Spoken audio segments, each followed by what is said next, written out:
পৃথিবীর মানুষ তো আর আসতে পারবে না, সারা বাংলাদেশের মানুষের কাছে অঠর হয়ে গেছে।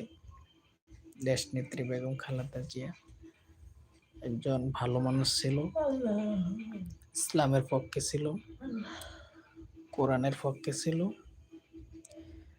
কোরআনের আলেম ওলামাদের অনেক ভালোবাসছে।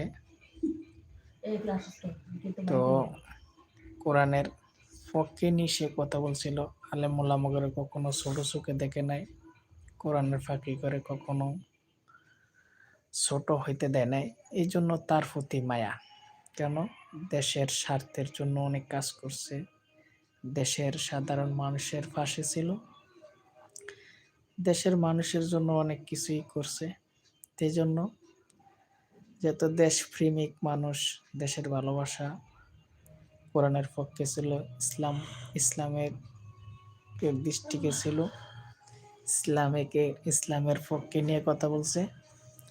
তো ওই মানুষটার কথা কিছু বলন লাগে, কেননা